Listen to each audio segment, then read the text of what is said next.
B. Rocca on Transparency Talks Podcast.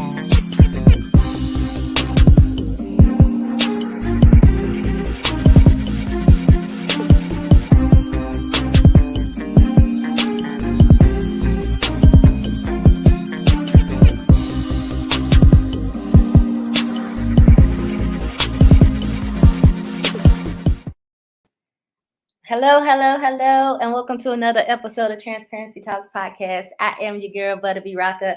Listen, we have an amazing show for you today. This young brother is an international award-winning writer and director. He has been featured on Essen Magazine, 40 Under 40, Black Enterprises, NBC, Hype Magazine, and the list goes on and on. Can you guys please show some love to Mr. Aaron Avont Johnson? How you doing, Aaron? I'm doing well. Thank you so much for having me.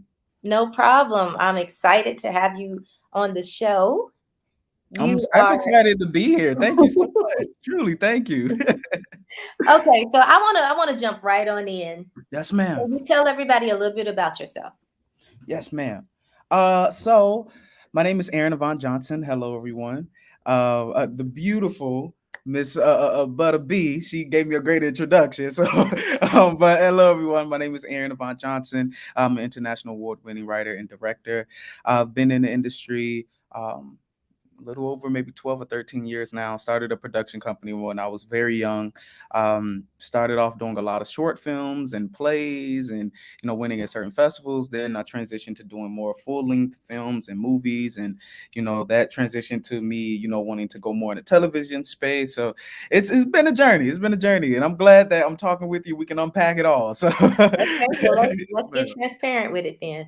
All right. So you started at a very early age, as you indicated. Yes, ma'am. How old were you?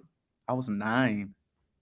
That's not a normal thing to be like, you know what? I'm going to do movies. I'm going to direct. I'm going to write. That's not normal. Yeah, so at 9 years old, you had this passion to want to start directing and writing, or what came first for you?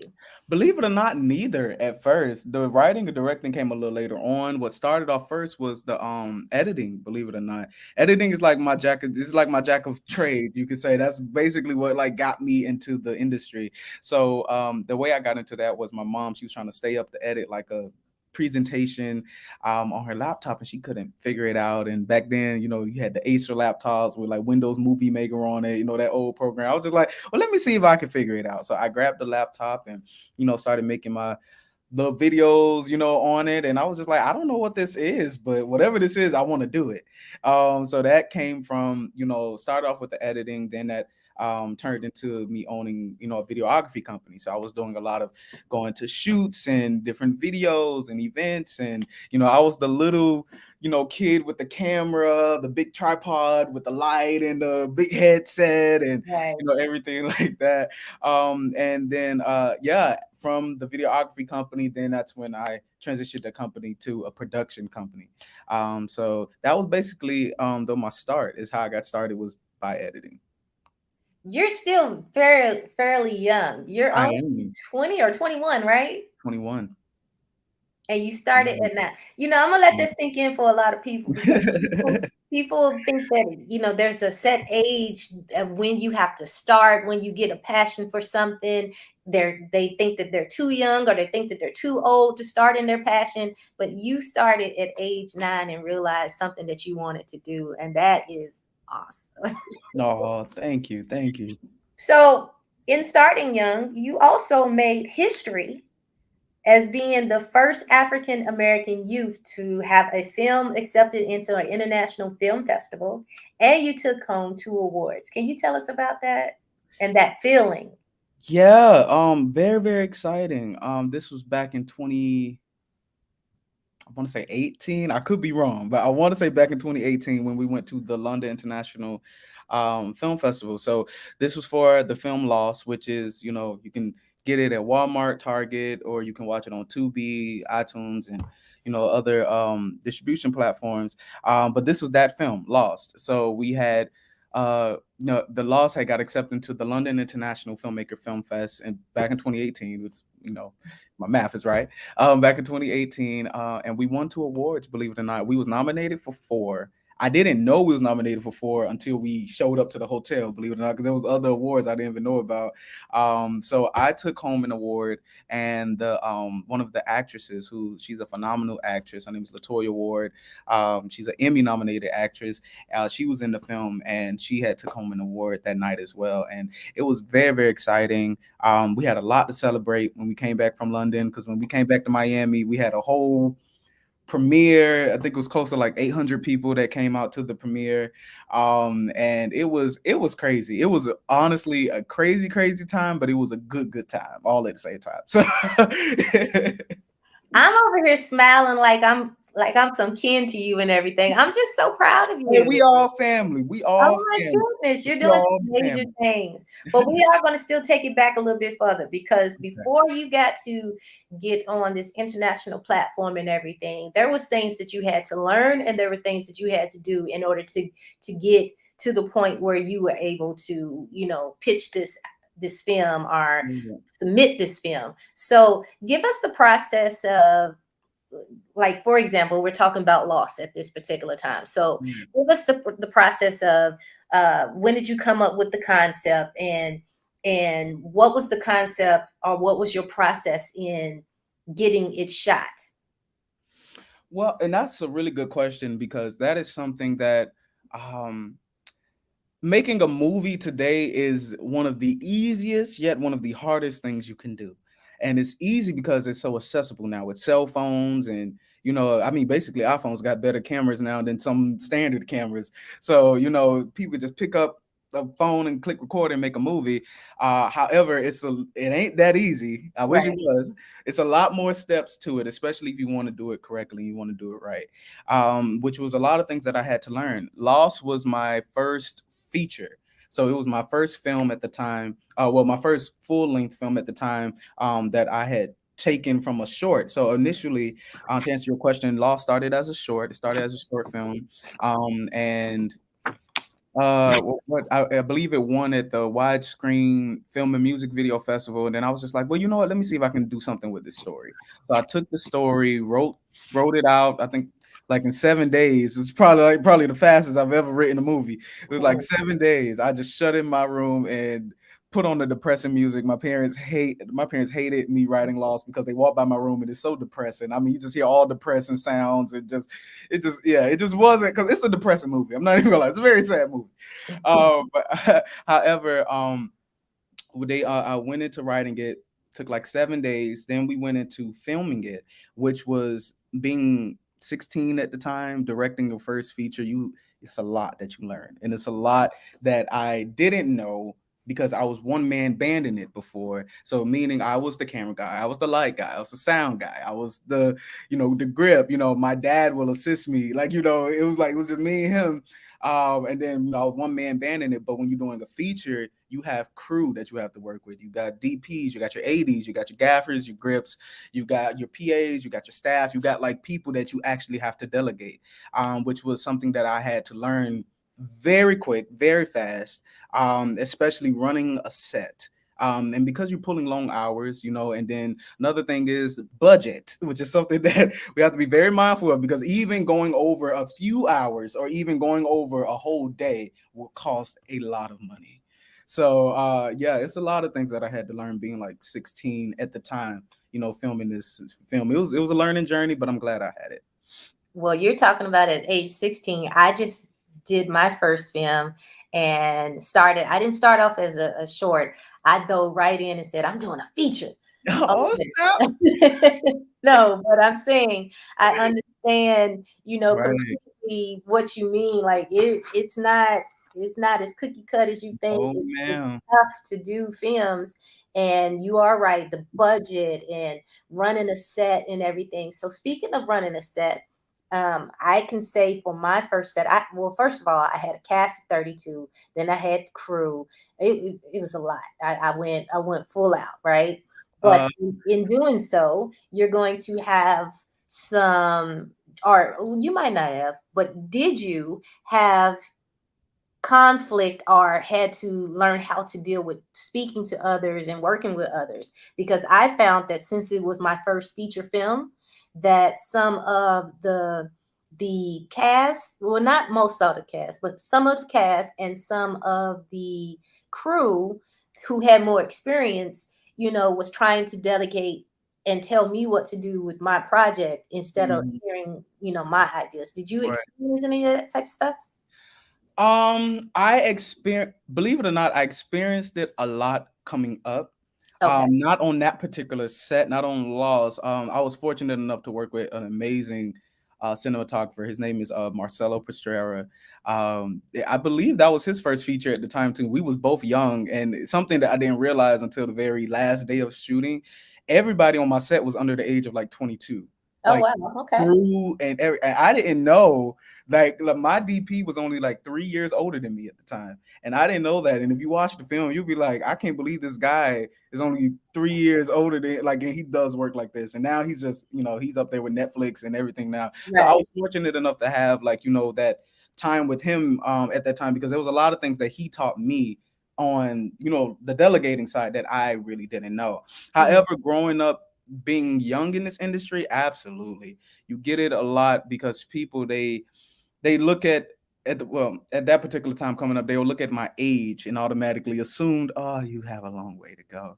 Like, no, Mhm. I've been at it for a good while. I've been at it for a good while. I mean, granted, you never stop on this journey. You always continue. You always a student, so you always learn. You never get to a place where you just know everything because something it always new is coming up or it's Mhm. popping up somewhere.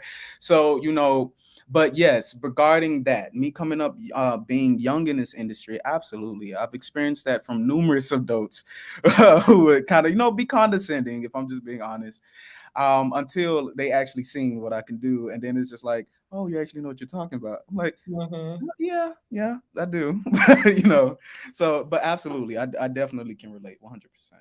Okay. So do you prefer writing or directing? Writing, Mm, Writing.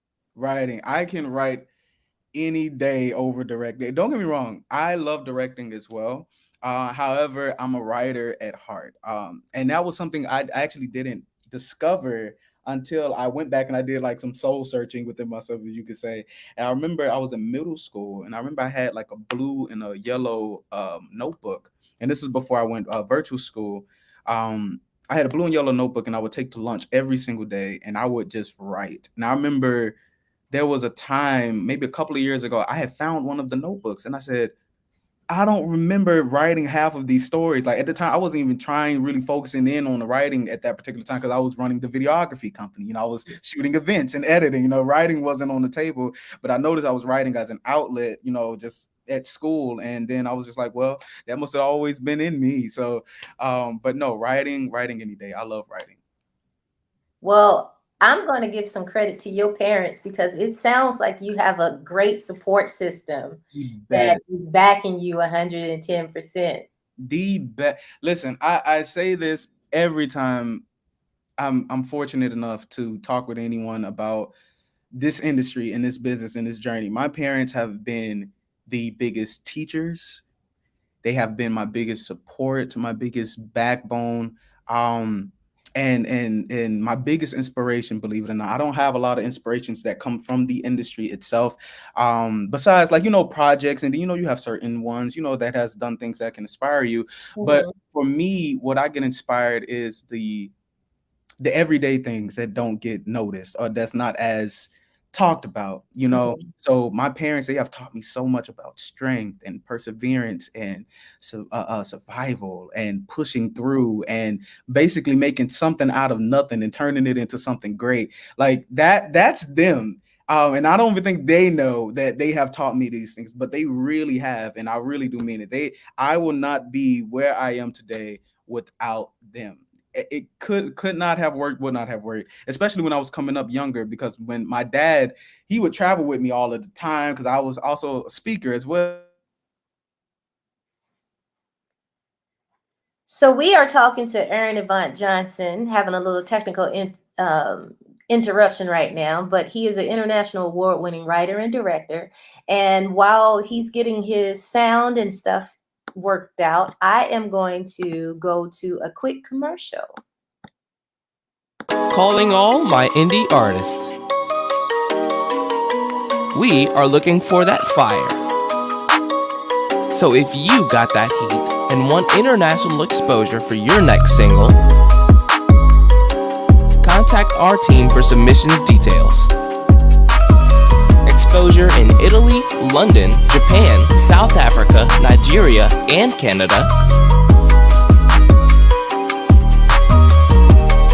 Serious inquiries only on Instagram and Facebook at Transparency Talks Podcast. Okay, well, we were talking to Aaron Avont Johnson. He was having some technical difficulties. I'm going to give him a couple of minutes to, a couple of seconds and see if he can get back on to the call and everything. But Aaron is 21 years old. He was featured on Essence Magazine's 40 Under 40, Black Enterprises, NBC, Hype Magazine, and so many other platforms. He has won multiple awards, and hopefully he will be able to come back on. If he does not get back on, we will have to re-intervene at another time to continue this conversation.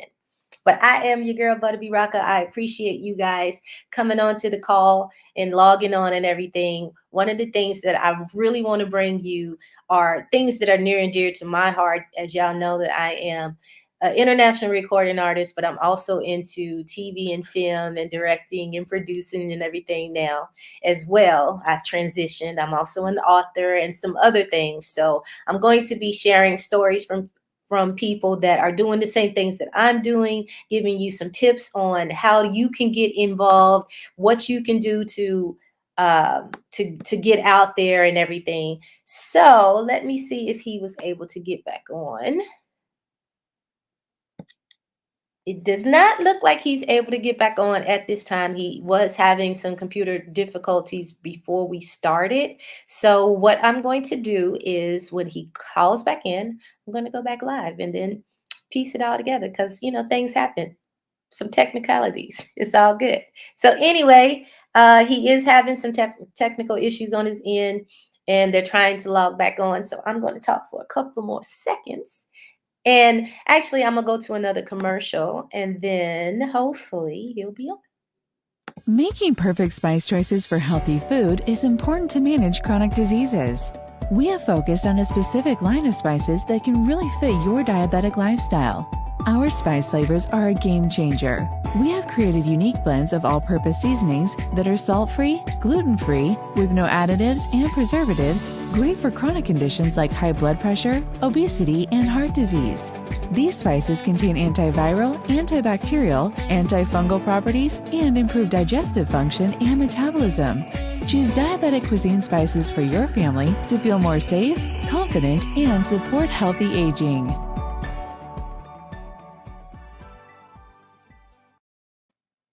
Okay, so he was not able to get back on. As I indicated, he is having some computer issues going on right now. So what I am going to do is I'm going to send him another link. We're going to finish doing the rest of our interview, and you guys can check it out live on Monday in Italy, in London, and I'll send all of the other links. It'll also be on iHeartRadio with the rest of his interview. So I guess this is just the stay tuned.